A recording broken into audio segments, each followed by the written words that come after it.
Well, hey! Yeah, What's going on? Getting ready to go out to the club. It's Friday night. Yep. It's our once monthly Memento Mori night. Yep. So that's why we're all dolled up more than usual. Jen's looking great. Getting ready to go out. Yeah. You gonna show what you got, Jen? I suppose. You go up and stand over there. Go stand. Hand me that. Please. You get the camera. You Get get the it. hammer. Jen's got her Everyone's Dominic. gonna get seasick. Everyone's gonna get seasick. Sorry, everybody. We're moving you around. Moving you around. Go stand over there. Go stand over there. Yeah. Over there. Everything's probably all... Man, my belt's all crooked. It's because you were sitting down. How'd that happen? I don't know. Turn around. Yeah. Go turn around. Yeah. It's all fucked up. Just trying to get a better angle. It's all fucked up. All right. Turn around. There, you get an up shot. Got her little boots. Yeah. Okay. What are you doing? Showing them that up shot on the bust there. Oh. Yeah. Now we got Yeah, Ariel's Ariel's here too. Can I sit back down? Yeah, again? go ahead and sit back down. Okay, thank you. Got the doll out. I don't know how my belt got all twisted. Mm-hmm. Look at her face. She looks crazy. She doesn't look that way in person though. We were trying to fix her eyes, but Yeah. they look a little cross. Zach says, Tom, y'all need Jesus. Who said that? Zach. Zach. Okay. And I'm wearing. I think Jesus needs us, actually. I haven't seen you wear those pants in a while. Get ready. Oh my god. It's so early. He's already... Early for that shit. He doesn't care how early What it is. happened? He doesn't care how early it Okay, is. here you go. He's just sticking his... Here you go. Here you go. He's just sticking his crotch in the Yeah, camera yeah. because, you know, that's how he does. Yeah. That's how he does. Dropping pants, Yeah. sticking shit in the camera. I can't put this shit back on here. Come on. How does this work? If I could figure it out. Yeah, if you're dumb Yeah. enough to figure it out. I'm just kidding. You're not dumb. I'm dumb. You're not. I'm dumb with, like, that kind of shit. I can do complicated shit, but not simple shit. Yeah. It's the damnedest thing. Phantom says, just saw the film The Bike Riders. Yeah, I want to see that. It's pretty tame for a motorcycle gang film. It's sort of like The Outsiders meets a Martin Scorsese film. That sounds good, though. I kind of want to see it. Although this weekend, we might go see Longlegs, the Nicolas Cage horror movie. So if we do go see it, we might review that on Monday instead of... I know, sorry. We'll do Talented Mr. Ripley, like, eventually. But I do kind of want to see Longlegs. And I didn't think it was starting for another week, but I checked and it is playing. And it's playing at the movie theater that's by the Chinese buffet restaurant. Yep. So we can eat that. Which is the same. Chinese Which is and the same place where we saw Maxine. Yeah. CB says tonight on 13 o'clock fetish night. Yeah. Yeah. I'm going to goth night tonight. Yeah, it's gas night. Yeah. Phantom says hottest senior citizen outfit ever. Right. I know. I'm only We're a not few. senior citizens. Wait, I'm technically. Well, wait. When can I join AARP? I think. Well, I think you can join at like 55. Okay, so I still got a couple years, but you can join. Yeah. But the thing is that you're not going to get any senior citizen discount until about 65. That's bullshit. Because I'm gonna totally take advantage of Yeah. that. I'm gonna be one of those Get crotchety that- old witches Right. that's just kind of like. 65, you can get I that want my 20% off. shit. Yeah. I'm not really gonna do that. I'm not an asshole. Mm. So today is Friday. No. Yeah. it is. And we're going to launch you into your weekend. It's Open Lines Friday, basically. We're going to sidetrack this whole motherfucker. We've got our drinks. We're drinking rum and root beer. It's very good. I didn't know it was good, but I tried it a couple days ago, and we were like, yeah, hell yeah, this is my new drink. Yeah, we got the Dollar General root beer. What's their brand called? Clover Valley. Yeah. It's not quite as good as the Publix one, but it's still root I think beery. it's Pepsi, rebranded Pepsi. Is it? Yeah, I think it's a Pepsi product. It still tastes like root beer. It's slightly, you know what? I noticed when I was pouring it that it's slightly lighter in color. Yeah, and it doesn't foam like... Yeah, that was another thing I Yeah, the noticed. best one you can get is actually Publix generic root beer. And they got all the flavors. Yeah, and all their flavors, all their generic flavors. You can get like, I think 3 2-liters for $4. I think that's what Yeah, it was. they're almost always 3 for $4. Yeah, 3 for $4. So Tom will go and like fill I'll up a get cart with that fucking- shit. Yeah, I'll get a whole bunch of them. I'll have them bitches. I'll stock. Ginger ale, strawberry soda, Yeah. cream soda. Yeah, and they He's got, got all the things. They got Dr. Publix. Dr. Publix. Yeah, which is Dr. Pepper, and it's good. It's actually better than Dr. Pepper. Their cola's fucking better than Coca-Cola. The root beer is better than any of the. It's almost hot. That's how spicy it is. You notice that? It's got a little bit of heat to it. It does. It does. Yeah, I slightly, like it. It's better than like say I don't know AEW. Tammy says Goodwill gives discounts to 55-year-olds. See, I'll have to remember that. Thank you very much, Zach. Zach gave us a super chat. Thank you, Zach. Said Which when- Zach? Zach Allen? Yeah, Okay, yeah. the usual Zach. Okay. You're no longer gay Zach. You're now the usual Zach. Okay, yeah. He says, went down the weirdest Wikipedia rabbit hole. I love doing that, actually. Started reading about Shawn Ashmore and wound up reading about the history of HIV in the U.S. Yeah. So, A lot of yeah, weird- so how lot was of- that? A lot of sketchy shit happened in there. I mean, you know. And Dr. Fauci was involved with that. The AZT scam. They killed a lot of people. They killed Freddie Mercury with that AZT. And they knew that was not an antiviral cure. And then they were sending doctors to prison. They were sending gay doctors to prison for treating AIDS patients with steroids. And they lived longer on steroids. They hand that out like candy. If you got HIV today, they're going to put you on steroids. You can live a long, long time, if not forever, with that, because steroids are used as an anti-wasting disease treatment, and AIDS is a wasting disease. They put them bitches on nandrolone, but they were sending doctors to prison for that. But that's a standard treatment for it. There was just a lot of crooked shit. Drug companies trying to force treatments on doctors, and it killed a lot of gay people. When standard antivirals that they had and steroids would have kept them dudes alive fucking 20, 30 years. CB says, if God does exist, I'm fucked. Me too, probably, but I don't think I've ever done anything that bad. Unless God's a real douche. American Military 100 said, who's the hot chick in the background? That's Ariel. That's Ariel. Yeah. And that's literally what her model name was. Yeah. She's the Little Mermaid. Yeah, that's what she started. That's who She's her Little face Mermaid. is modeled after. Yeah. It's just that they couldn't, they can't call her that. Right, they'll get sued. They'll get sued. Yes. But this is, the brand is Piper Doll. That's who makes that one. And they got another one that's a Jessica. And they're talking about Jessica Rabbit. Yeah. She's a little bit bigger and she's got bigger boobs. But a friend that was in the porn industry recommended that one as like a first doll. He's got that one, and then he says Jessica Rabbit. You want that one? You change it up into other characters, you know. Yeah, because you can just put wigs and different clothes wigs and and makeup on them. tattoos. Yeah, Like not real tattoos, but you can put like fake removable tattoos on them.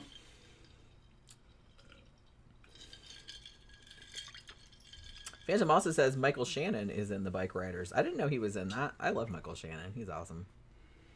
Yeah, Zach was saying about the AIDS thing that it's a depressing topic, but might make an interesting show subject. Yeah. Yeah, I mean, there's a lot of things out there that would probably make, and it's not like we shy away from depressing topics. Yeah. We talk about depressing topics pretty much every week. Well, the thing that always got me about that was just the corruption. How the government's working hand in hand with drug industries to fucking make fake cures so they could get government funding when they already had treatments that would have worked. But they wouldn't use those. They wanted to use the brand spanking new ones because the patents hadn't run out on the new stuff, and they want higher commissions. It's fucking, and I tell you what, that Anthony Fauci dude was in charge of that shit, and instead of going down for it, they promoted him up higher, and it's because the military-industrial complex also involves the damn drug industry. If you help them make money, they help you. They don't fucking send you to prison. They'll fucking promote you. So they're all fucking corrupt. So many of them dudes in that system need to be behind bars or swinging by the neck. They're mass murderers. And they know what they're doing. They're not stupid. They know exactly what they're doing. Camp Guy says, I have a first cousin with HIV that has had it since the start. He's a hemophiliac. So he got it from blood products. He's still alive. Yeah. That's weird. My hemophilia actually runs in my family. And interestingly, my grandfather had it, but he passed it on to several of my aunts. And usually the, prevailing wisdom is that 99.99% of the time, men can give it to women, but they don't, like, women pass it on, but they don't have symptoms of it. But a lot of my aunts and stuff like that did have symptoms of it, so they were, like, in a bunch of studies and shit when they were younger because it was, like, really unusual. And actually, one of my aunts, yeah. They had it, but it wasn't affecting them. They were just it affected them. That's what I'm saying. Oh, okay. It's like normally a woman would carry it, was a carrier. You're right. But you didn't have symptoms. Yeah. But my aunts did. Yeah. That's what I'm saying. Huh. Like, which is unusual. So usually men have symptoms. But they're still alive. Yeah, but that's because everybody knew about it, Right. and they were just kind of like, well, if you ever have to have anything done, like, they knew that they have, they're hemophilia. With antivirals, bunch of antiviral medicine. No, you just have to have, like, fucking lots of blood on hand. Okay. Like, one of my aunts, you're talking about hemophilia. Hemophilia. I'm talking about AIDS. Yeah, there was a whole thing about hemophilia. I thought you were saying that your aunts had AIDS. Okay. No. Hemophilia. Yeah, I know. We were talking about hemophilia. Yeah, okay. That's what, because Camp Guy just said that. I got sidetracked. Yeah, I guess so. But Got confused over what kind of disease you were talking about. No, hemophilia. Okay.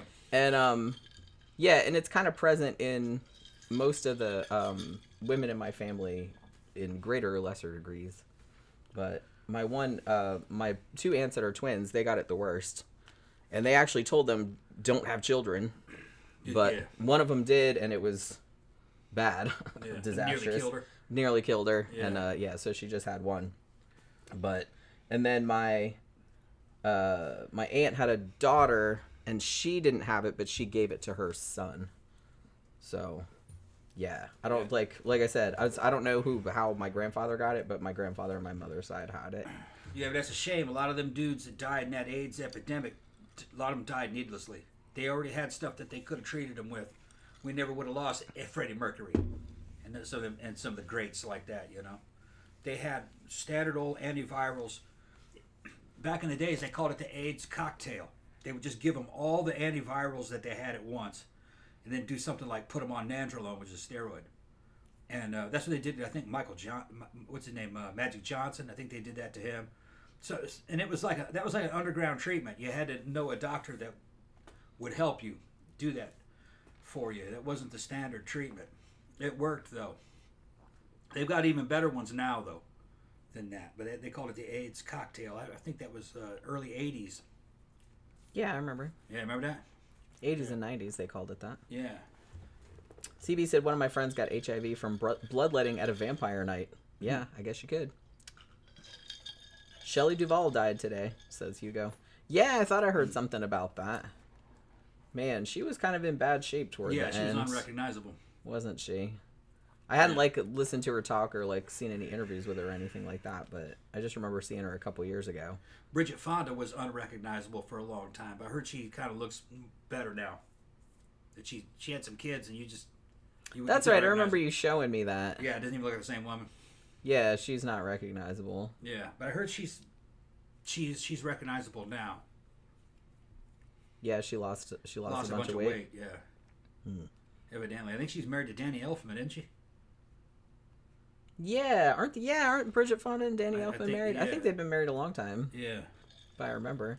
Man, fucking Bridget Fonda was in everything in the 1990s. I think it was some kind of law that she had to be in every single movie that was made in the 90s. That shit was so. She was in everything. Hot. She was in everything. She was smoking hot in that one Nikita movie. Remember, I think it was called The Femme Nikita. Oh yeah, that remake. Yeah. The remake. It was great. I was partial to Single White Female. That's the same one?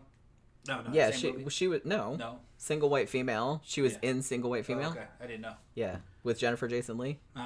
Yeah. What was that about? It's a thriller about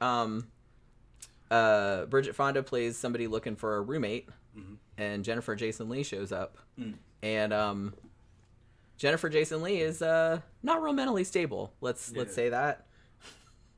And kind of starts to try to become her or take over her life. It's pretty harrowing. I actually really like that movie. I don't think we've ever reviewed it. But we probably should, because that's like an iconic fucking 90s movie. No, and Zach had just asked if we ever reviewed Single White Female. No, we haven't. Like, I'd like to one of these days, because that's a great movie, but... And I guess Tom's never seen it. No, Bridget Fonda gained all that weight in the 90s. Yeah. Yeah, when she was still young. Phantom said she probably gained weight after her father died, because it probably hit her hard. Yeah, maybe. I don't really know the Peter background Fonda? behind it. Yeah, wasn't Peter Fonda her dad? Yeah, but that wasn't he. I think he's still alive. Was Peter Fonda her dad? I think so. Yeah. I can't remember actually.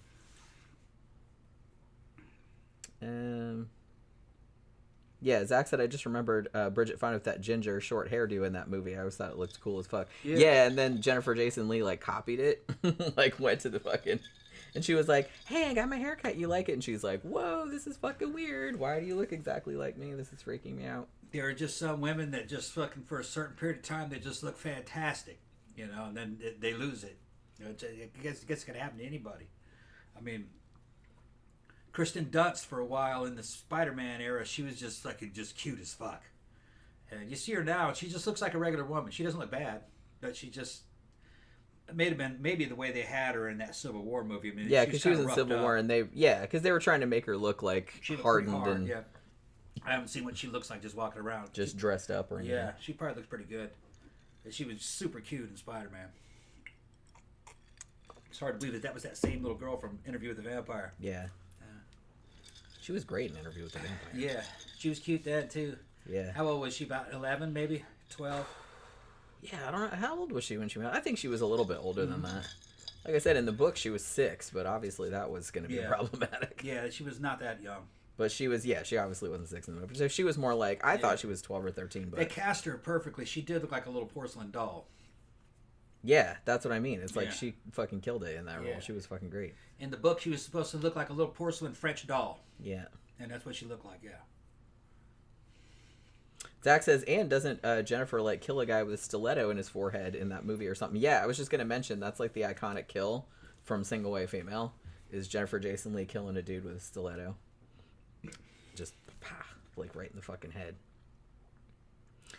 John Gora said you should review Unlawful Entry with Kurt Russell and Ray Liotta. Sounds familiar. I saw that like a long time ago, and I remember that being really good. I really like a lot of those 90s, I guess they made some in the 80s too, but like those 80s and 90s thrillers of like somebody like was a roommate or somebody like was a neighbor and then they turned out to be a psychopath. You know what I mean? Like all those kind of thrillers that they made. I have kind of a soft spot for a lot of those. So what was that other one? What was that one that had Michael Keaton in it? Pacific Heights? Yeah, I remember that one. Yeah, that was a good one too. I like all that kind of shit. And it's kind of like, remember recently, like a couple years back when we reviewed that one that had Dennis Quaid in it a couple years ago. What the fuck was that called? Intruder, Intruder, something like that. One where he's lusting over that black chick. Yeah, and I kind of feel like that was a good flick. And I kind of feel like they were trying to harken back to that era, and I think people didn't really get it. They didn't get it. We got it. But I was like, we watched like, this is campy and awesome. Yeah, I love it. We watched that bitch in the fucking theater. I was loving it, man. It was great. It was just so over the top and just like so. But like I said, I could tell what they were homaging. They were homaging like those Lifetime, you know, killer stalker kind of movies, and I kind of love those. Yeah, that's like, a good flick. So I was like, we were like the only people in the theater watching. Yeah, I think there was like maybe 2 other people in there or something like that. I was going, man, this is awesome. It was taking me back to that era. Yeah, and I think that was the intention. Yeah. I mean, I'm pretty sure. that was the intention. What was that Crussell flick where his wife gets taken from him when he's on the freeway? He has to find her. Shit. The cannibals got her. Aren't they going to cannibalize her or something? Oh, shit. What the fuck is the name of that? We reviewed Breakdown? that. Breakdown, yeah. Breakdown, yeah. Yeah, we have that. Somebody sent it to us. Yeah, got it. Mm-hmm. I think it was cannibals that captured her, wasn't it? Was it... No, I can't remember. It was a bunch of truckers. There's a guy that he was like a trucker. Yeah, it was a bunch of truckers, but I didn't know. They were killing everybody. Were they going to eat Were her? they eating them? I don't remember that. There was something weird. They had all the bodies. They put them in fucking body bags. They were stealing all their vehicles, too. I kind of, for Yeah, some reason, that's right. For some reason, I want to say they were cannibals. But maybe they weren't. That just might be the way. Was it like fucking Sweeney Todd where they were making like a fucking I thought they burgers out of them or something? Like they owned a diner. Well, they were on a farm. Remember? Human burgers. Yeah. Delicious. Well, they were stealing all their shit too. Yeah. But remember, they lived on that nice farm. The bad guys. Yeah. Yeah. Now that it's been a couple years since we've seen it. There's a whole organization of them. I thought they might have been cannibals. It's been a long time since I don't remember that, but you could very well be correct. I'm not really sure. Yeah, The Intruder... Phantom says The Intruder was a copy of 1989's Hider in the House with Gary Busey and Mimi Rogers. Okay. I kind of remember that one, too. They showed those a lot, like, on cable back in the day. Zach said, I'd also kill to see your review, Who's Afraid of Virginia Woolf? That's my favorite comedy, and it has a kind of horror vibe to it. Yeah, I remember seeing it, like, a long time ago, but we will probably get around to that one of these days. And CB said, Unlawful Entry, he's a cop that starts stalking the wife and is a psychopath. Somebody open up another window and find out if in Breakdown the bad guys were cannibals. I know they were like serial killers. They were killing a bunch of people, and they were stealing shit. I kind of thought they were eating them, though, too. So there was a weird angle. Yeah. To it. I don't remember that, but yeah.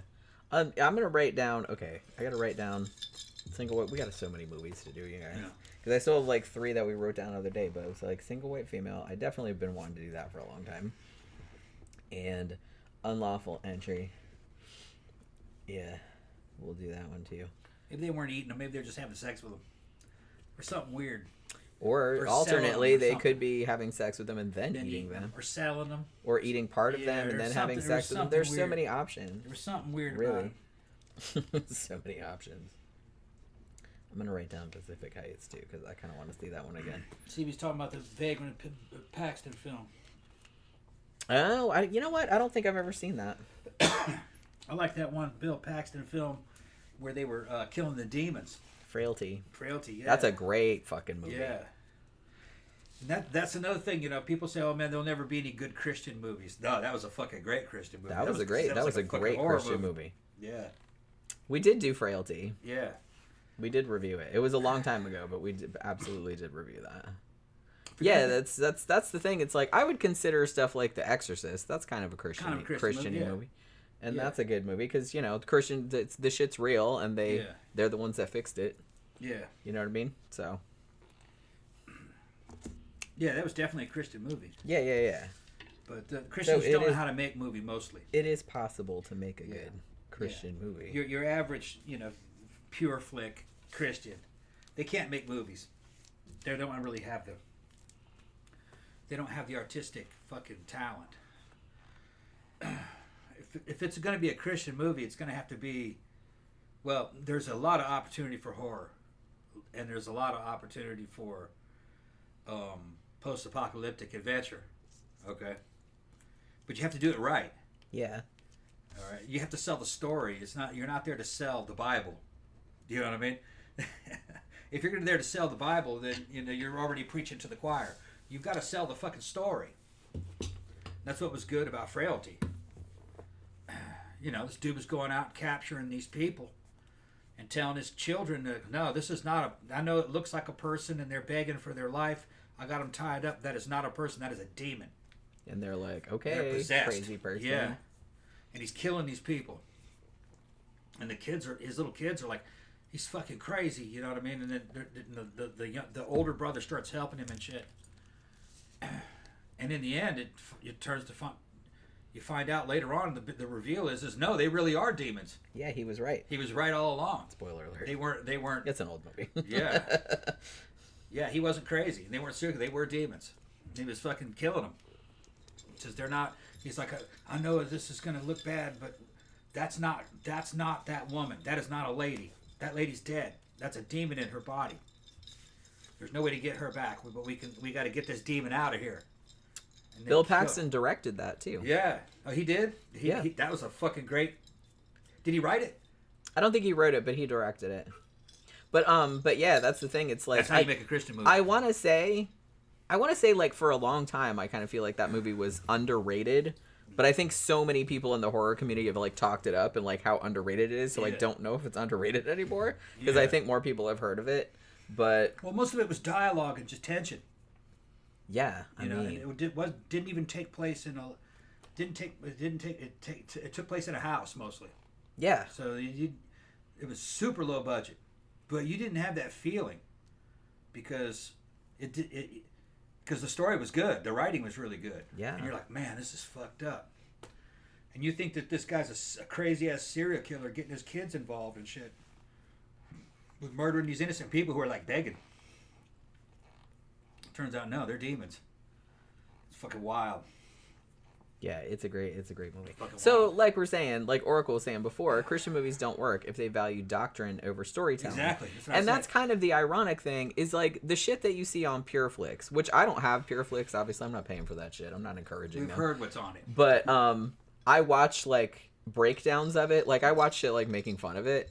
Like Nick DeRamio, like he makes fun of PureFlix TV shows and movies sometimes, and he's hilarious. He's just like he's really really gay and he's just like really mean and it's super super funny and like he's super bitchy and it's awesome and stuff like God Awful Movies, the podcast, that's funny, like they'll do like 2 or 3 hour breakdowns of these Christian movies, and so I know about them, but the problem is that like you said, they make the shit and they put themselves in a box. Yeah. And if they're in this box, they're only preaching to the choir. Like you said, it's like only people that are already believe that are going to watch it, or people like me that are assholes and are going to make fun of it. Yeah. Those are the only people. Like there are no other people going to watch it.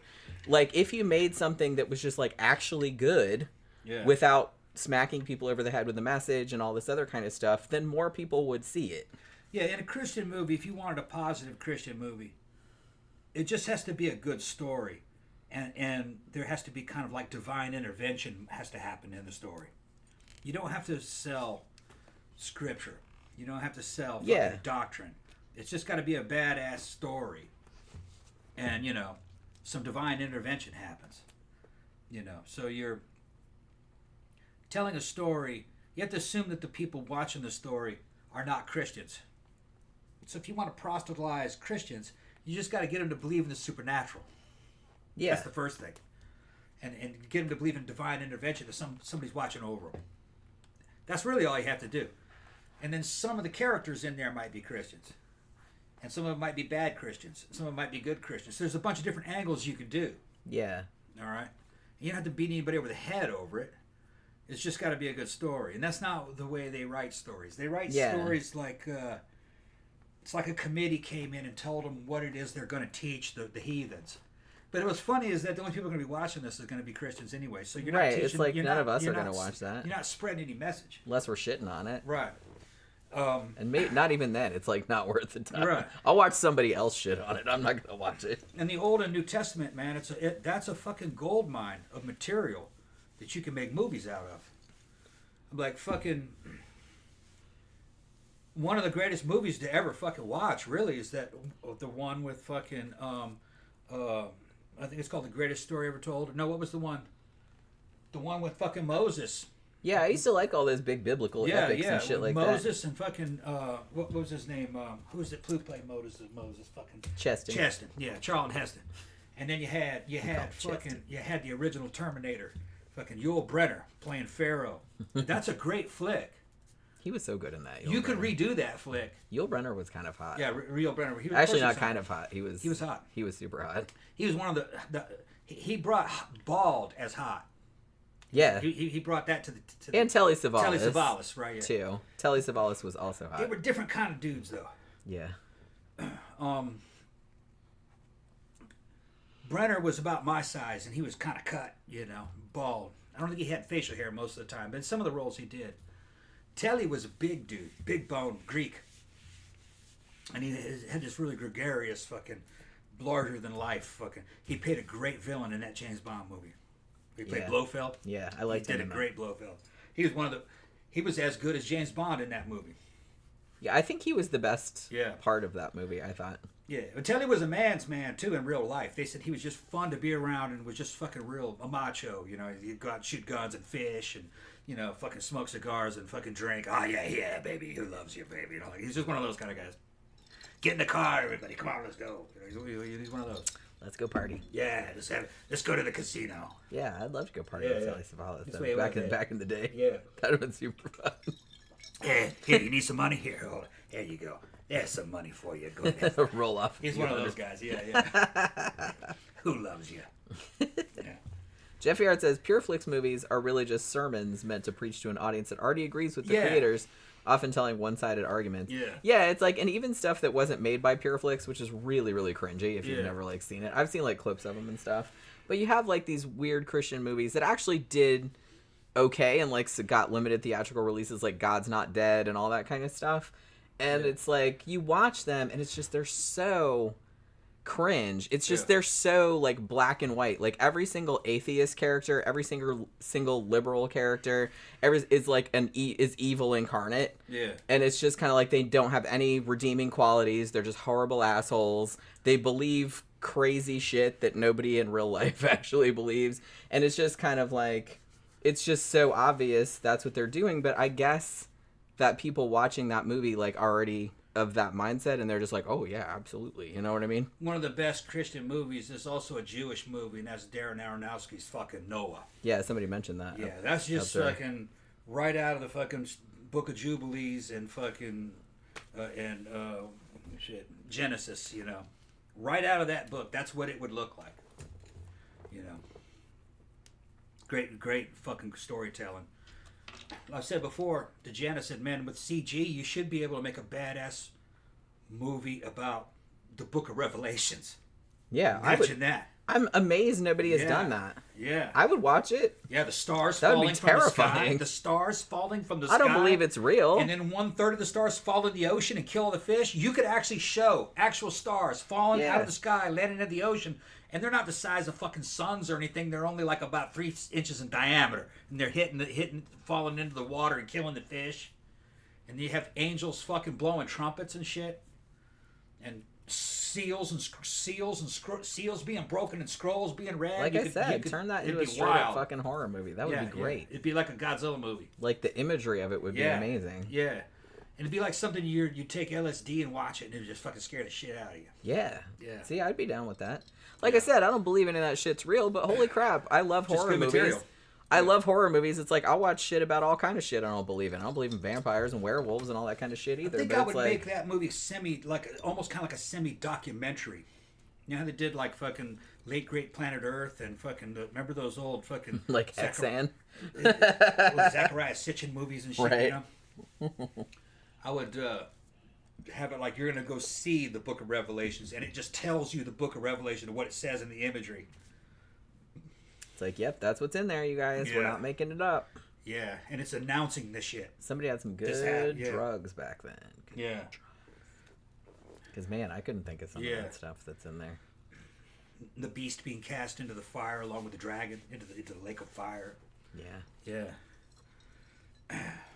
Oracle says, what I find disturbing is the Christian media where the characters say, we prefer to be called a person of faith rather than a Christian. And I keep shouting, faith in what? Yeah. Yeah, I always kind of wonder about that. I'm like, what, are you embarrassed now? Like, you don't want people calling you that? Christianity doesn't have the balls that... Also, they have a persecution complex. Yeah. They think everybody's persecuting them, which they aren't, but whatever. I guess that's kind of part of their belief system, too. It's like, we can't, like, they have to be, like, martyrs, I guess. Well, part of the reason why they do kind of get, I would say they kind of get picked on a little bit in the media versus, like, nobody picks on Jews, nobody picks on Muslims either, because they're scared of them. They're not scared of Christians. Part of respect is fear. If people fear you, they'll respect you. And they're not really afraid of Christians. Christians won't come and kill you, you know, or yank money from you, or destroy your job, or try to sue you, you know. They've been around. They were the overarching, you know, cultural thing for like such a long time. I think that the problem is that they're feeling their influence ebbing away, and they don't like that. Is I think what it is.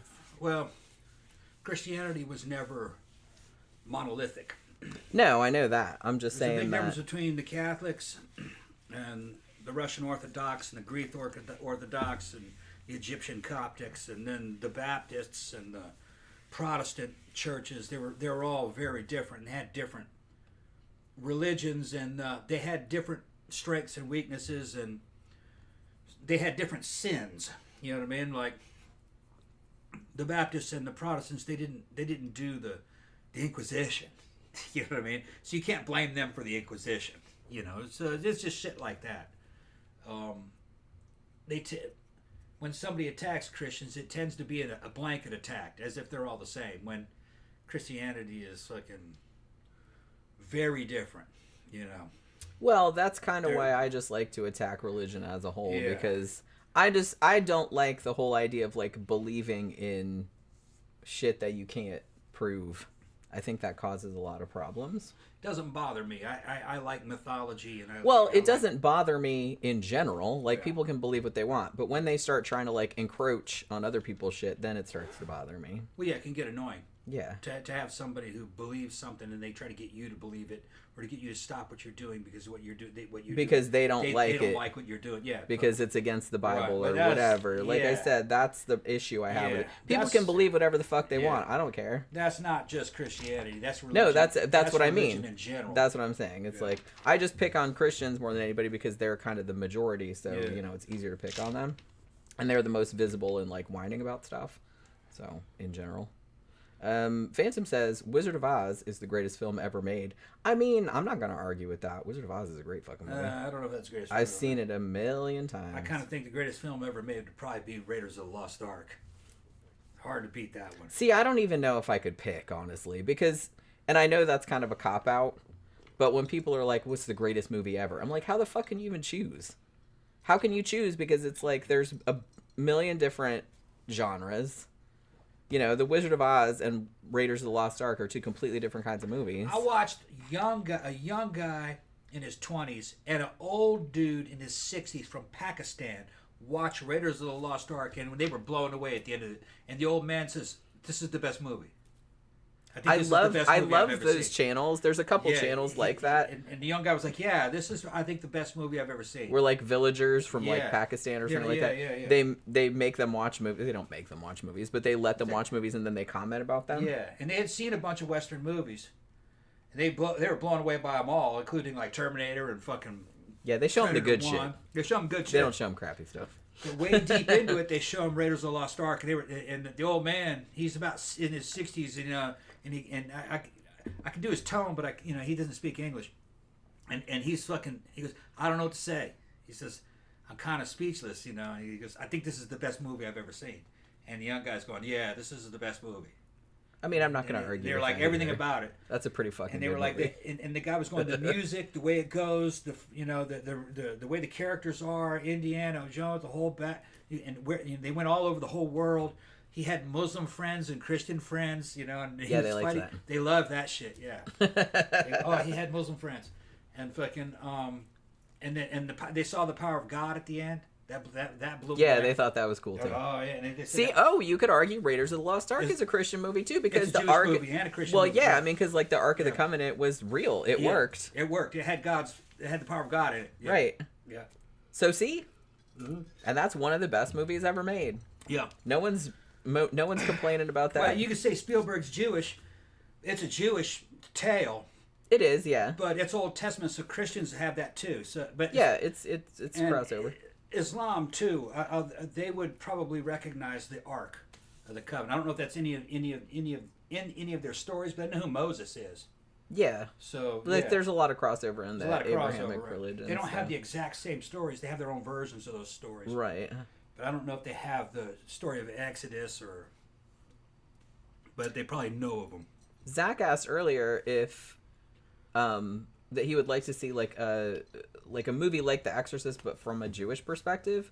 The only one that I've seen like that, and it's not really like that but it's kind of similar, was a movie that came out a couple years ago, and it was called The Vigil, and it was about a guy that was hired to like sit, because how they have that tradition when somebody dies, like somebody has to sit with the body like overnight or whatever, and So he gets hired to do that, and then there's like a demon kind of thing. So it's not exactly like The Exorcist, but it's kind of similar. It was actually pretty good. I think it was the same director that did what was one of those Stephen King remakes that we saw recently? It was either Firestarter.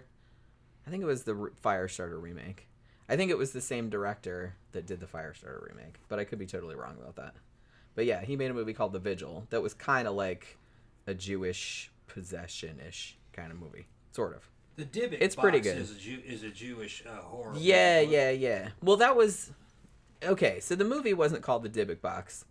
They took the quote-unquote true story from. It was on Paranormal Witness. It might have been on A Haunting too. I kind of feel like it was on both of the shows. And then they made the movie about it. But what the fuck was the name? I saw it. Jeffrey Dean Morgan was in it. You know, what's his face from Walking Dead? The dude with the bat. Oh yeah. Yeah. I didn't see. I don't know if I saw the movie you're talking about. I saw. Maybe I watched it without you. Yeah. What the fuck was the name of that? It wasn't called The Dybbuk Box, but I can't remember what the name of it was. It was all right. It wasn't. It was fine. It wasn't anything to write home about. I don't remember much about it, but I remember it being pretty good at the time.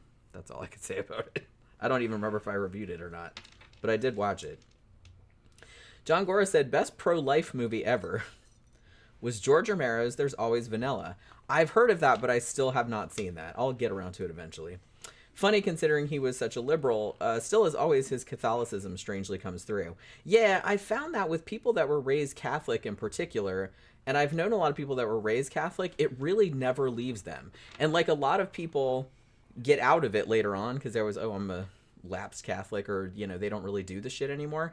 But the mindset seems to still stay there more than other subcategories of Christians. I don't know. Maybe. I don't know. That's just my experience. Dimitri's Greek Orthodox, and a lot of stuff he does is Greek Orthodox. That's true. Yeah, he's a goth DJ we know.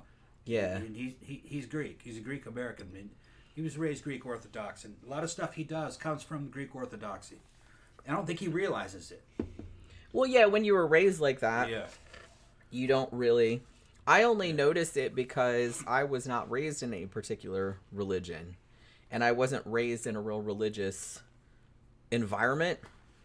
So it's like when people were super religious, or like it like stood out to me. You know what I mean? So it was just a way of being when I was a kid. Yeah, I mean, because you got raised different. Like Yeah. I wasn't really, like I said, my parents weren't atheists or anything like that. Like they were both believers, but I never got took to church, and it really wasn't anything that we talked that much about. Like it just wasn't a part of our lives at all. My parents were, I would call them cultural Christians. They weren't practicing. But I went to a military school that was Christian, generic Christian military academy, and was living a lot of my life in the deep South, and which was Baptist, Southern Baptist. So a lot of that just bled into me, you know.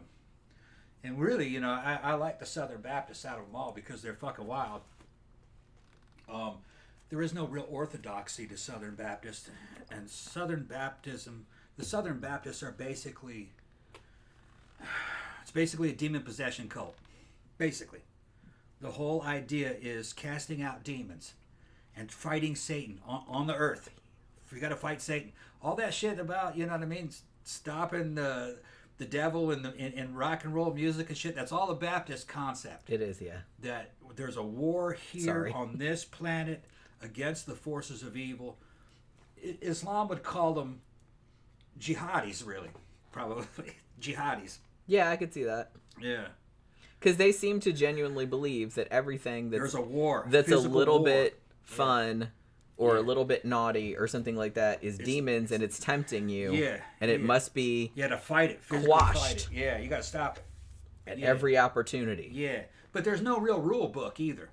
No, there doesn't. There absolutely and then there's a isn't. lot of supernatural. I mean, that shit goes on into fucking drinking poison and handling snakes and surviving it and all that shit. Because like 2 lines in the Bible said that. Yeah, just they're proving their faith. It's each little Southern Baptist church would have a slightly different interpretation of everything based upon who the preacher is, who the pastor is. It's all self-styled. I always thought that shit was so crazy. It's self-styled fucking demon possession fighters, demon fighters. Yeah. If I had known anybody like that in school, I'd have been like, Yeah. what the fuck? And I think most of the other people, and it's weird because I grew up in the South too. I grew up in Florida, and in a kind of a rednecky kind of place. Yeah. And people were like religious-y, but I didn't really know anybody that went to church every Sunday No. or were super religious or talked about religion, or no Southern- one really talked about a it. Southern Baptist doesn't have to actually go to the church. Yeah. There's no real rules. Well, yeah. It's just as long as you're fighting the devil, you're all right. The only thing I remember very freewheeling self-styled. I remember very clearly that in my 6th grade class, 5th or 6th grade, there was a boy who was a Jehovah's Witness. Well, his parents were Jehovah's Witnesses and made him be Jehovah's Witness too, I'm assuming. And I remember he was a super nice kid too. And I always felt so bad for him because, you know, they don't celebrate any holidays because they hate fun, I guess. And so every time the state. I know. Yeah. So like every time, I'm just being facetious. And so every time like somebody had a birthday and their mom brought cupcakes, or every time we had a little Halloween party or something like that, he had to go sit in the teacher's lounge like by himself. Yeah. Because his parents would get mad. Yeah. Like if he ate a cupcake, and I was just, that used to make me so sad. I'm like, Yeah. that poor kid. You can't live a normal life. No, There's a you problem when can't. You can't live a normal And life. and nobody was like mean to him. Yeah. Everybody seemed to understand. They were like, man, that's fucked up what his parents are doing to him. Like, that would suck. The thing is from my observation, in the deep south of Mississippi, Southern Baptists lived a very normal lives, and a lot of it was just talk. They got fucking drunk as hell. They would fucking get high. They would drink, and there was lots of sex. All right, they weren't as. When they were in church, they would do a lot of what you would call nowadays virtue signaling, but that's not how they were. In normal life, they were like anybody else. They were partiers. It's not the way people portray them. Yeah, and see, well, They're partiers. And what CB just said, it's like most of the religious people are hypocrites because most of them masturbate and fornicate with everything that moved. That's what I mean, and it's just kind of like, and there's nothing wrong with doing that. Like, everybody does it. It's just the problem that we have is that they're saying they don't do that, and they think they're, like, better than everybody because they don't do that, but they absolutely still do that. It's like, at least be fucking honest about it. You know? That's not what they were normally complaining about. They were not mad about fucking. They were not mad about fucking drinking. They would be mad about that they thought there were satanic lyrics in a song, which to them was different. Even though sometimes they're reading into that shit, and it was also generational. That was mostly boomers. Yeah, that was a boomer thing. Yeah, Gen X, even religious Gen X people from the Southern Baptist, they were like, "No, man, that's just Iron Maiden. That's just the way it is. Nah, it's all show." You know, just like, you know, they could watch. Our generation could watch fucking The Evil Dead, a horror movie, and know that was all fake. It was just entertainment. But there's something about boomer parents thought that shit was kind of real, that there was a certain amount of reality to it. And they thought it was like rotting our brains or that something. The devil could get into you or something like that. It would be a bad influence on you. Shit, man. And they thought that like that would make you for real commit crimes and all this other kind of shit. Make you degenerate or something. Yeah, you kind of see it still. Well, you saw it for real like in the 80s big time, like with the video nasty panic in the UK. And like over here, every time something happens, it's like, oh, violent video games and shit like that. It's like, whatever. Yeah, looking back on it, the differences weren't religious. The differences were generational. They were generational differences. And, you know, I'm talking about in the Deep South. They'd all be the same to religion, but there was a big difference between the generations. Yeah, I think maybe, I mean, and this is just a generalization, obviously, but I think the boomer generation, there was a high value placed on conformity. Yeah. Of appearing a certain way. Yeah. Wearing certain colors was important to them. Yeah, so if you didn't appear that way, then there was something wrong with you. Yeah. You were, you know, deviating from their very strict kind of framework that they had established that everyone was supposed to adhere to. But then go up one generation above them, my grandmother, you know, the greatest generation. They were the Depression era of the Deep South. They were even more kind of strict and stunted and real narrow-minded. I mean, the boomers were open were, you know, free-minded, open thinkers compared to, say, like my grandmother. She was like from another planet. Very weird. Very weird. Interestingly, some people... I'll give you a good example. She saw pictures of me in Brazil, hanging out with Brazilian friends of mine. And a girl that I was dating at the time back in Brazil, who was a Brazilian-Japanese girl named Nodie Shibutani was her name. And she hit the fucking wall that I was hanging out with a girl who was not white. Yeah. And I said, yeah, but she's Japanese. She's a Japanese Brazilian. She didn't like that. I got that from my grandpa too. You can't go around, and it blew her mind. You can't go around hanging around with non-white people. Yeah, and then what's that about? It blew her mind that I could speak Portuguese. Because I talked to the Brazilian embassy one time on the phone there, and she heard me talking to the Brazilian embassy about my passport. It's like, what's that gibberish? And she was like, "You really do speak other languages?" I said, "Yeah." And that just blew her mind. After that, she stopped fucking with me. She's like, "Well, okay." I thought I became a foreigner, really. In her mind, I became a foreigner. I thought she was gonna say something about it's like, why don't you speak English like God intended? Yeah. Well, I became a foreigner after that. So that was the language that Jesus spoke, after all, English. Yeah. American. But English. I'm in a foreign country. Yeah. And she's upset that I'm hanging out with people that were not white. I'm in their country. Yeah. Ain't that some shit? Well, they don't go anywhere, so that's... They're like, what are you talking? Why would you ever go anywhere where there's not white people and where they don't speak English? I'm in their country hanging out with them. She's looking at me like I'm crazy. I imagine, and I've heard this from Europeans and stuff like that too, is like sometimes when American tourists come, usually like older, like boomer age kind of people, like they'll come over there and they'll yell at people because people over there in like France or whatever are not speaking English. I've never heard of that. They're like... Come on. Or they get mad. They get mad that they don't know English. That they don't know English. Okay, yeah. Right. Or I'm like, hey, even if I did know English and you got pissed off at me, I'm just gonna pretend I don't know how to speak English because you're being an asshole. I've been to a bunch of different foreign countries. You don't have to even speak their language. You can make yourself known just through body language and fucking showing pictures of things. I mean, it does help, but but much easier nowadays because you can use Google Translate. A lot of it is your attitude. Yeah. If you're cool to them, they're cool to you. Yeah, if you need help, they'll try to help you. As long as you don't act like an entitled just don't douche, act like an ass, then most people will be cool. Unless they're an asshole, and they'd probably just be an asshole to anybody. Thank you very much for the super chat, Zach. Speaking of violent video games, a show on Florida's own Jack Thompson would make a hilarious topic. What did he do? Because I don't actually know who that is. But I wrote it down anyway, so we'll see. But yeah, that is kind of a thing where... Well, I've told you before when I was in the UK, and I'm sure it's not like this anymore, but the younger British people used to tease the older ones for going abroad, like on summer holiday or whatever, and they'd go to like Spain or Greece or whatever, and they would just stay at these holiday resorts. I think it's called Butlins. I don't know if they have that anymore. But they would stay at these holiday resorts that was all other British people. Yeah. And it had like fish and chip shops and stuff like that. And it's like they didn't want to eat weird Greek food or weird. Yeah. It's like, why even go there? Yeah. Why go? Because the weather's nice, I guess. When I was living in Brazil, the British were like that too. They had the school they would go to. It's called chapel. That's what we call it. I don't know what the whole school, the full name of it was, but it was a religious academy.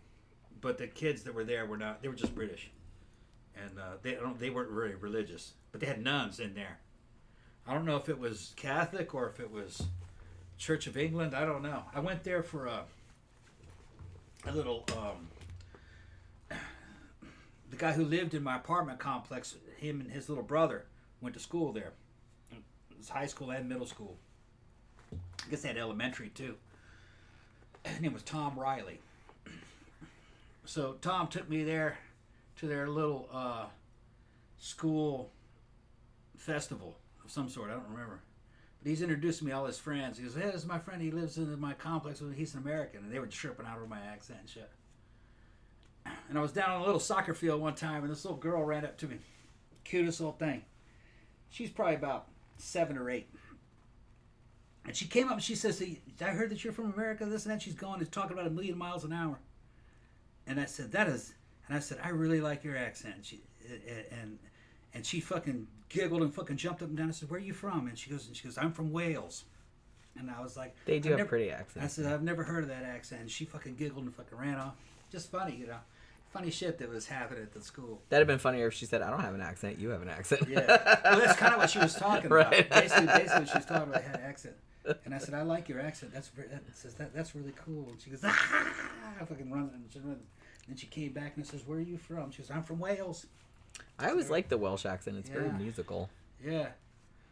And then Tom's like, I'm calling, you know, Tom Riley. He's like, okay, whatever you do, man, don't hold hands with any of these girls. Because you could get in trouble if you touched any of the girls there. They weren't allowed to hold hands or kiss or anything. Weird. Yeah. And they had nuns walking around there like they were like hall monitors, making like there were sharks. No human contact. Yeah, no human contact between the boys and the girls. I think they kind of kept them separate. Yeah. I'm not sure they were even in the same. Did they even have like a classrooms. stick that was a certain length that they like held between? Probably. And You have to stay this far apart. Yeah, probably did. I don't think they went to class together, but they were in the same school, and then they went out in the yard. They could socialize. I don't think they went in the same classes together. I'm not sure. That's fine. Been a long time. It's in Sao Paulo, Brazil. It was called Chapel. I went to one called. The one I went to is Escola Graduada de São Paulo, also known as Graded. It's the best school in Sao Paulo. We got a couple more super chats. Thank you very much, Jeffy Art. Love my mom, but she began freaking out when I was borrowing books on movie monsters from the school library and drew pictures of Godzilla versus Dracula. See? Godzilla and Dracula could actually fight? Sure, why not? What would happen to Dracula? Dracula could get big when he needed to. He got big when he needed to? Or Godzilla could get small when he needed to, I guess. What would happen if Godzilla... If I want to watch Godzilla and bit Dracula fight. Could he make a vampire Godzilla? Oh. An undead Godzilla? Has anybody made like a vampire Godzilla? That's what came to mind. That would be awesome. There's more super chats. Thank you very much, Zach. Ooh, Zach gave us like more money.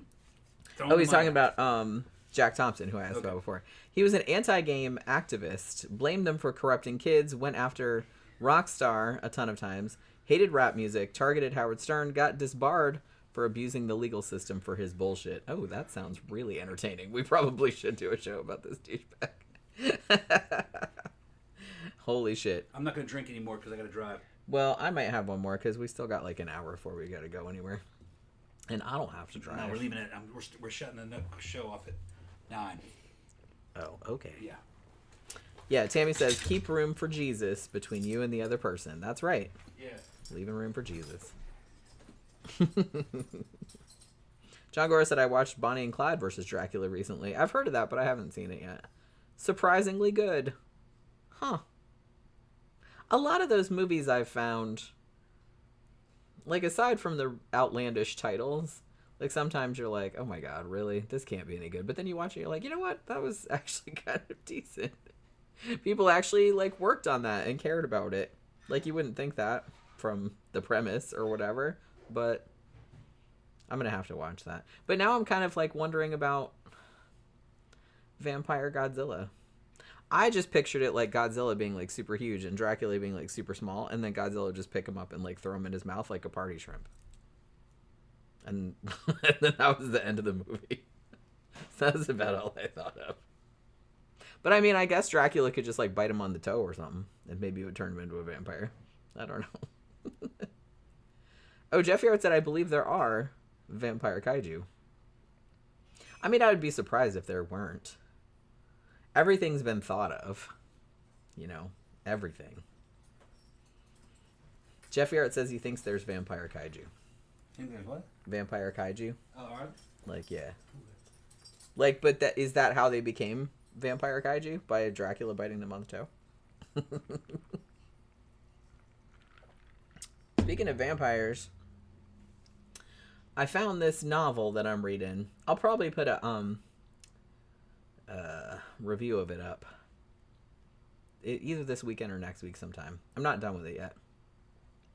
But it's called The God of Endings. And it had like a lot of really good reviews and stuff like that. And I read about it. I'm not a huge fan. Like, I like a lot of vampire media. Or I did like a lot of vampire media. at some point many years ago, I kind of got sick of it. So a lot of times, sometimes I'll be reading a book and I'm like, oh, it's vampires. You know what I mean? It's kind of like that. But this book, I was like, man, that's kind of a cool title. And I knew it was about a vampire to start with. So I wasn't mad about it. And this book is actually really, really good. I'm not generally like a fan of vampire novels, or I'm not hugely, it depends on what it is, but I'm not hugely a fan of like historical kind of stuff. Not usually, but you know, there's obviously a lot of exceptions. And this kind of has both things going on, but I don't know. There's something that's really well written, and it's just kind of like really immersive, and I'm just like really, really getting into it. So it's a really, really good story.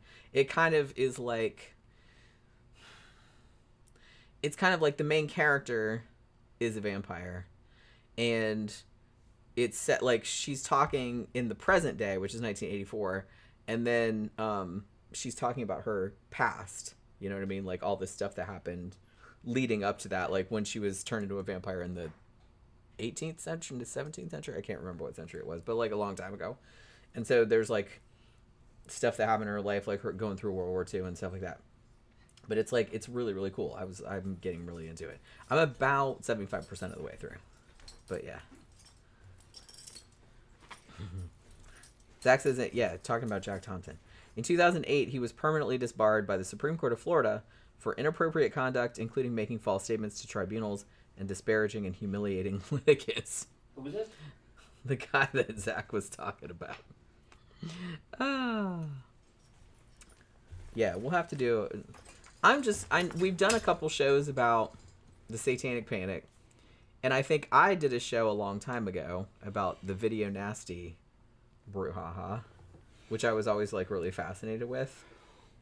I'm just really fascinated by the idea that something that's fake can like make you do something in real life. You know what I'm saying? Like, and because here's the thing, and there was a great movie that came out a few years ago. I want to say it was 2018 or 2019, and it was called Censor, and it was set during the Video Nasty Panic. It's a British movie, and it's a great fucking movie, and I don't hear a lot of people talking about it, but it's really, really good. And it kind of plays with the idea a little bit of, if these movies did actually make you a degenerate in real life, why aren't all the censors who sit there and watch them all day, why aren't they all degenerates? You know what I mean?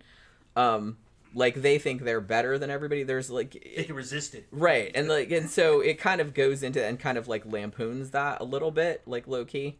And so I kind of liked that about it, because I always thought that too. I'm like, okay, so they're saying that because it is inherently, I feel like, a classist kind of argument, because they're sitting there saying, oh well, you know, we know what we're doing. We can watch all these terrible horror movies and this violent video games and stuff like that, and we won't be affected. But all of you inferior white people are going to be affected by it somehow.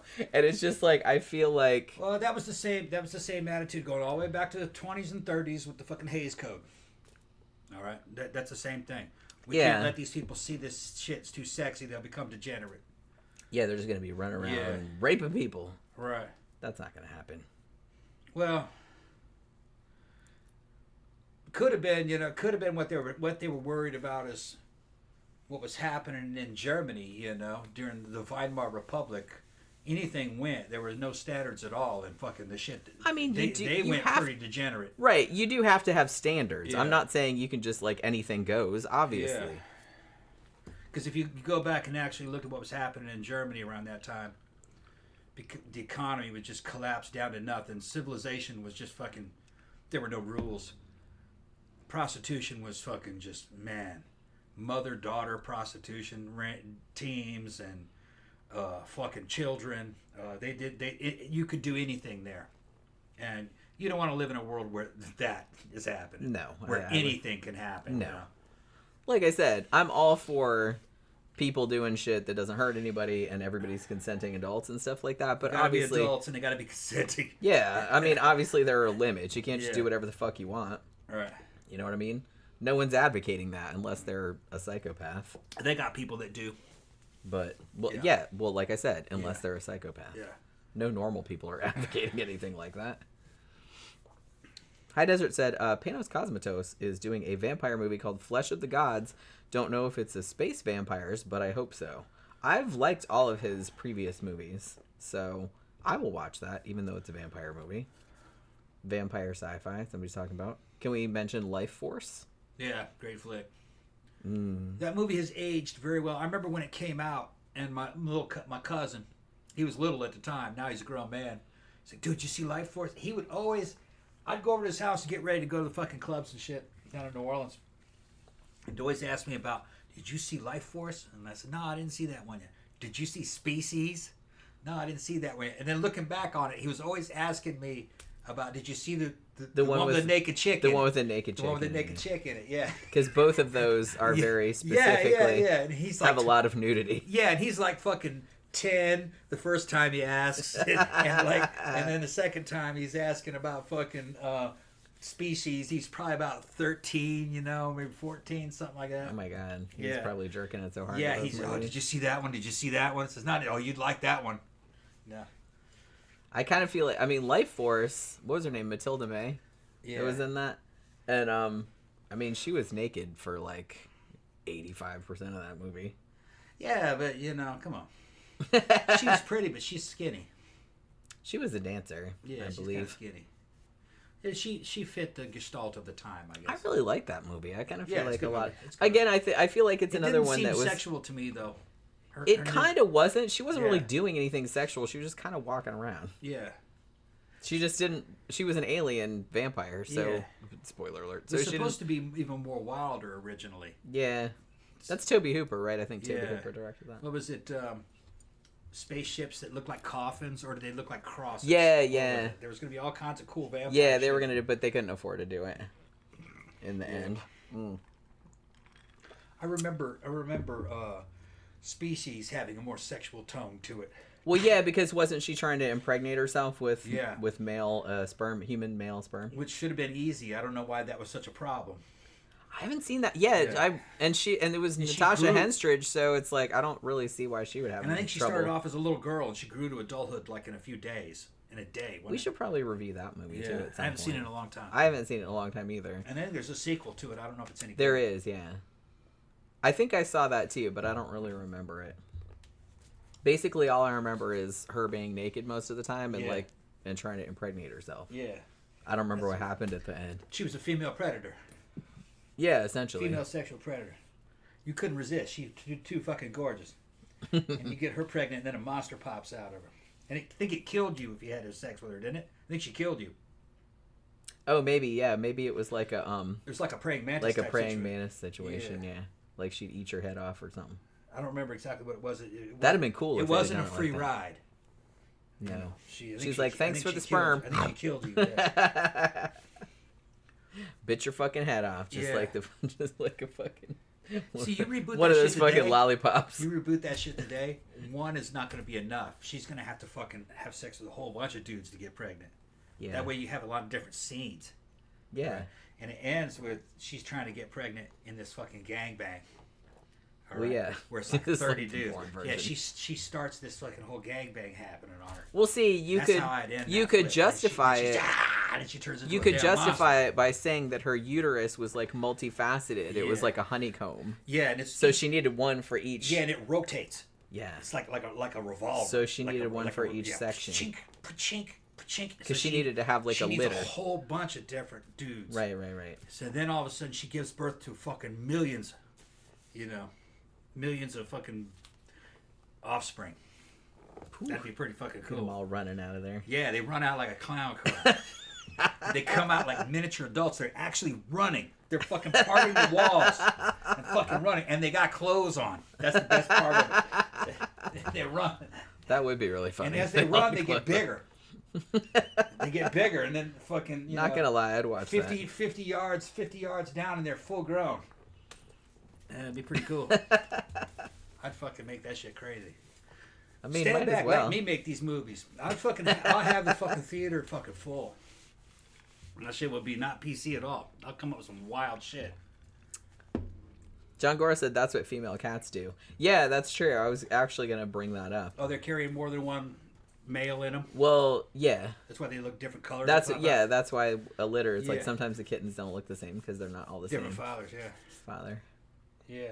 That's why. efficient. Cats are hoes. Well, she's in heat, man. She's trying to go around and collect it. She's a receptacle. She's trying to receive as much as she can. Oh my god, have we told this, like... It's a kitty receptacle. When we got Pookie... Yeah. We're going to have to make some porn like that, and we're going to put you in that role. Kitty receptacle. Let's go. That's kitty receptacle. Kitty receptacle, yeah. Okay. we'll see how that works out. See how many men we get you pregnant. I'll just dress up in different costumes. Put all the different wigs on and like put like fucking I'll play big ass mustaches and stuff and have different accents and whatnot. Yeah. That would be super funny. Yeah. And somehow we got to get you pregnant by another girl. We'll work it out. All right. Might have See to how have a that turkey happens. baster involved. But yeah, when Not HCG, you might be able to get pregnant. True. Don't wish that on I me. ain't gonna fuck with you like that. Yeah, don't fuck with me like Me and that. Jen are both on HCG. Yeah. It's a fertility drug. I'm kind of worried about Yeah. it. She I mean, could probably I've already... Well, I don't know because like I've already been through menopause, TMI. Yeah. But Oh, that'll start it back up. But yeah, so if it does start back up, Yeah. like we have to be really careful because you never know Yeah. what might happen. That's what that shit's for. That'll get a 60-year-old woman pregnant. You know, a 60-year-old woman will ovulate. I'm too old for that shit. Yeah. You know what I mean? But no, I was gonna say that when we got Pookie, we'd had her for a little while, and we had an appointment to get her fixed. Yeah. Right? Because we got her when she was a tiny kitten. We had an appointment to get her fixed, and she went into heat like a week before that. I think I have a video of it somewhere, and it was this most pitiful. And I think I called the video Kitty Ponfar. Yeah. It's like something out of damn Star Trek. She was in the kitchen, and she was still so small. She was like really little bitty. And Yeah, they'll go into heat before they're big enough to have sex, it looks like. Yeah, Like because that she was big. still really small. Yeah. And it was just like so pitiful, and I felt so bad for her. I'm like, only one more week, you just because we had the appointment already. Yeah. But it's just like she was making terrible like mewling noises and putting her butt up at everybody and stuff, and I was like, oh, I felt Like, so do bad. something about that. I felt so bad. Oh, I'm sorry I have to find that video. I have it someplace. I don't know where. Because it's like I was kind of laughing, but I always felt really bad. John Gora said Dan O'Bannon wrote Life Force. Yes, he did. Yes, he did. So he was saying that the soundtrack doesn't match for Life Force. I don't actually remember the soundtrack. It's been so long since I've we've seen it. Yeah. There's a couple different versions of it too. I think there's like deluxe remastered versions of it that have some stuff put back into it that they took out. There's a Blu-ray deluxe fucking steelbook type shit. Where you can see the nudity in crystal clarity. Well, I think some stuff got taken out Probably. for the theater. It always does. Right. So there's I think there's director's cuts that are better. It's funny because I always used to think, because I used to read a lot about the video nasty panic in the 80s, and it's like, oh my god, they cut this many minutes out of this and this many minutes out of that. And it's like, I kind of feel like maybe Americans at the time were under the false impression that censors over here didn't cut anything out of the movies, but they absolutely did. They absolutely did. It just wasn't as much. Yeah, not usually as much, but I think one of the most egregious cases was My Bloody Valentine, which was not an American movie, it was Canadian, but they cut a fuck ton out of that. Yeah, they turned that one almost G-rated. Yeah, and it actually didn't even get put back until like later on, because there was like some pretty gory kills in that, but they took them all out. When I was a kid, I actually used to like to watch. I used to watch them all on cable TV. But I used to like when My Bloody Valentine would come on, because I knew that I could watch that without having to close my eyes. Yeah. That one and Terror Train, I could same thing, because they cut everything out of that. Yeah. Or maybe that one never had anything in it. I think in Terror Train. Yeah, I don't really remember that one being super. Yeah, I remember liking it though. But yeah, it's a good movie. We saw it recently, and there was just kind of like nothing to it. Now, back in the day, it was cool, but I remember it was just a bunch of scenes, scene after scene after scene. But there's no real substance to it. Nobody ever really. people get killed, but you don't ever see it. A lot of the stuff does happen off screen, if I remember correctly. And the characters are mostly just like nonsense pitter-patter talking back and forth that really doesn't mean anything. The one that was really good from that era that I remembered real clearly, and turned out it's a classic, was Funhouse. Yeah, that's also Tobe Hooper. Tobe Hooper, yeah. Funhouse. When Funhouse came out, it fucking blew me away. I only saw it on cable. Funhouse is great. Yeah, and that one, I love that movie. What weirded me out about that, man? I was a kid and was watching it. There was a lot of shit that was shocking to me as a kid. First thing that was shocking is that there was an old lady in it giving people hand jobs and blowing people for money. Right. All right. Tom was like, "What?" I was like, "What?" And she was an old lady and she had fucking big boobs. She was kind of sexy. You know what I mean? I was like, "Man, why the old lady? She kind of got them big boobs and she's blowing these dudes." Sounds like I'm super uncomfortable. She right was now. jerking the monster. She jerked out the monster. That really fucked me up. I couldn't really grasp it. You know, that would never happen in real life. You know what I mean? That's just the movies. Little did you know. Little did I know.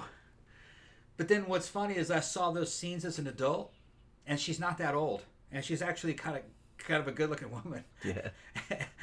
and it was just like, just stereotypical, pretty typical. It's like, oh yeah, that's what I didn't realize that it's carnies. Yeah. You know, I didn't know anything about carny culture, and carnies are like that. You know. But still, that movie really stood the test of time. It had some really good shots and aerial shots overlooking the fucking overlooking the carnival. That was pretty cool. It had good female characters from what I remember, and it was spooky. It was all taking place in that fun house, and then they had the monster's little brother Tad in the fucking jar in the freak show. Yeah, it was fucking wild, man. I love shit about carnies and and like Tad's old dad's circuses and stuff. I love that old shit. Tad's dad, he'd be on that fucking. And you will see tonight, for all nights inside the fun house. Remember that? He just everything monotone. Yeah, in the that was fun super house. Creepy. Yeah. I gotta see it again, and I could maybe I could fucking master his fucking delivery. But it was just this real monotone. He'd be on the fucking microphone, trying to get people to come in and see the fun house, and he was just speaking in a real spooky monotone voice. You'll never know what's inside the fun house. You know. I always remember that movie too because that was the only other movie that had the same actress that played Stanzi in Amadeus. That's right. Like that was the only other right. movie that I ever saw her in. Yeah, that's right. And I remember, and she was cute as hell too. Because Amadeus is one of my favorite movies of all time. Yeah. I saw it a million times. Yeah, all the females roles in it were all like cute, and they were cute girls, and they were like realistic. They weren't from memory. You know, it's been a long time. A lot of the slasher films, the female roles were kind of dumb. You know what I mean? Fucking just running and falling down and getting stabbed. Yeah. But I remember that there were two girls in that. Yeah. And yeah, it was two couples, right? Yeah, two couples. And from what I remember, it was pretty reasonable. Like, you know, pretty reasonable what happened. It wasn't just running and falling down and getting stabbed. Remember, it was kind of like, almost kind of like as good as Alien 1. Remember how in Alien they run around the ship and the alien gets them? Yeah. It's kind of like that, but it was this damn deformed dude. And when his mask finally comes off, you see what he actually looks like. He's much worse than the mask. Yeah. Much worse. Well, that's why he was wearing it. Yeah, he had two faces. They were fused together and shit. It was wild. And he was albino. White hair and shit. I think he had 3 eyes, didn't he? Yeah, did he have one in the middle? Either that or there was like a huge gap in between. Yeah. Which is something that is a mutation that does happen to people sometimes. Yeah. I think he had 3 eyes. There might have been one in the middle. Like it's like twins that are partially fused. Yeah. In the womb. And sometimes they're all right. Like sometimes they can live, but they look kind of like weird shit. Yeah. Hugo said the remake of My Bloody Valentine is not bad. I don't think I've seen the remake. I didn't really I didn't watch a lot of the remakes that came out in the 2000s. I kind of feel like 2000s was like remake, like orgy, and I didn't watch a lot of those because the ones that I saw were not good, other than the Dawn of the Dead remake. That was from 2004. That was excellent. Yeah, pretty good. But like other than that, like they had Todd in it, right? Huh? Wasn't it Todd? Guy who played. I don't remember. But I thought that was the same guy who played Candyman. Tony Todd. I don't remember if he was in that or not.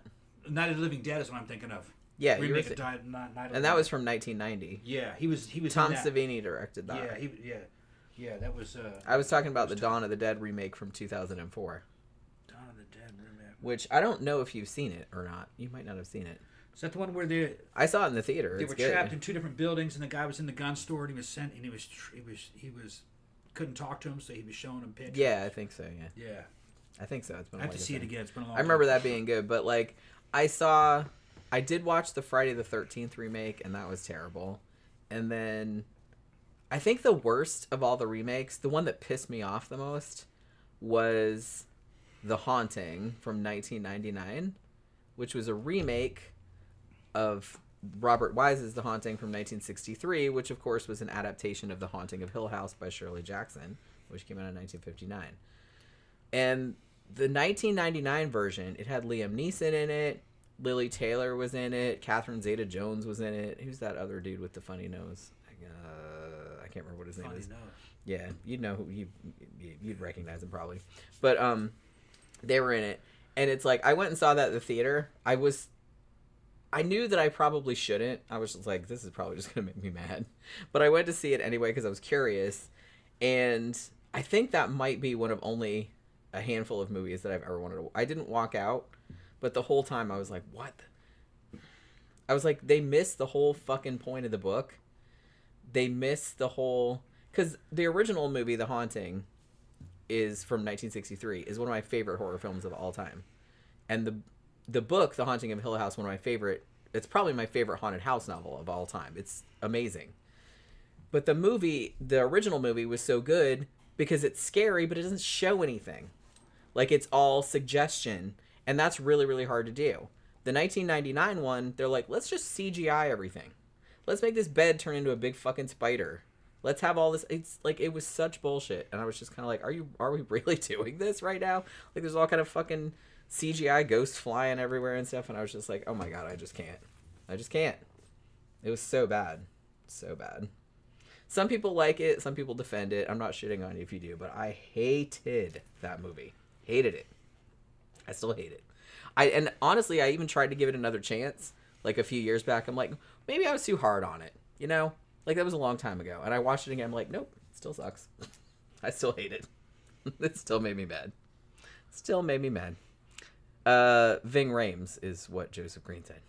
I don't know what he's talking about. I guess who was in the movie that you were talking about.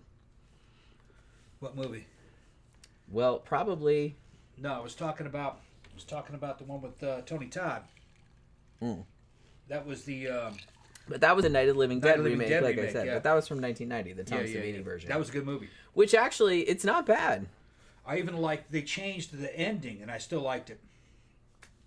Yeah, I like that he didn't want... I like that he made the Barbara character, like, not useless. Yeah. Which was good. I don't know. There was something about Barbara being damn vegetable that was kind of cool about that movie. Yeah, well, that worked. But that worked in that version. Yeah, in that version it worked.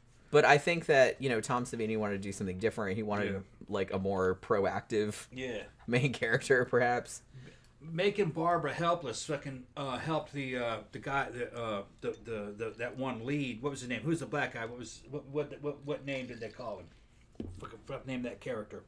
I think his character's name was Ben, wasn't it? Ben, yeah. It made Ben more heroic. Yeah. Because that girl was totally dependent on him. And the other two people couldn't help her because they were stupid. Well, remember the other couple? You know what I mean? And then the young couple that did want to help Ben got killed. Yeah. They got killed helping him. So it was a generational thing too. the young couple were boomers. The older couple were fucking greatest generations. You know what I mean? They didn't. Remember, we're just gonna stay right here. They weren't with it, man. They weren't with it. Yeah, the younger couple's like, yeah, we got to get out of here. Crazy? We got to fucking. No, we're just gonna stay down here in this basement forever. Yeah. You go down in there. That's gonna be a tomb. You're gonna have 100 of those things beating down the door. He's absolutely right. Yeah. You did not want to get down in that fucking basement. You'd have 100 of those things beating down on that door. There's no way out. And the thing about the Romero zombies, as far as Night of the Living Dead goes, is that they're super slow. Yeah. And if you had I like that better. I did too. Yeah, it's creepier. It is. I find it scarier. Yeah, it's creepier. Even though, in real life, obviously it would be much scarier if zombies were super fast because they could catch your ass and eat you. But for some reason in a movie, it's scary because there's like an inevitability to it. Yeah. Like it's just kind of this stately. Yeah. They're just coming and they're gonna get you eventually. Yeah, and yeah. But they're taking their time. You can handle it. There's only 4 of them out there now, but tomorrow there's gonna be 40. Right. And then the day after that, there's going to be... And then Ben, I like the character Ben, he already had experience with him. Remember that? Yeah. He said... he tells his story about what happened at the diner. You know? Yeah. And he said, they're weak. He says, they're slow. You know, it was nothing to beat one of them to death, you know. And then he said he ran over a bunch of them. They didn't even get out of the way. Right. He said, and if you got on them early... you could control it. But eventually they fucking group up on you. Yeah. And that's spookier. Because you can do something. You know what I'm talking about? Yeah. It's not... You're not helpless. But there's a time element. Right. You know what I mean? The clock is always ticking. Yeah, you got to get to it. If they're too fast, before. it's almost kind of like you're at too much of a disadvantage. It's almost a little bit more unfair for you because there's a lot of them and they're fast. So it's and I would make the argument too that zombies being fast, that just kind of made them just like every other monster, every other predator. Right. Like I kind of feel like the interesting thing about zombies was that they shambled. Yeah, they were slow. And that they would still eventually get you, but it was just like power in numbers. And it would eventually just like overwhelm you. You know what I mean? And I think that was like a lot creepier. The challenge is that you had time, but you had to find a place to where you'd be safe forever. And you know, and throughout the series, they tried. You could be safe for a long time in a supermarket, or not a shopping mall. Yeah.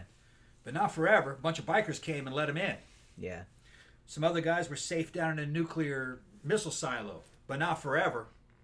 You know, fucking they started turning on one another in there, which caused havoc, and then the zombies got let in.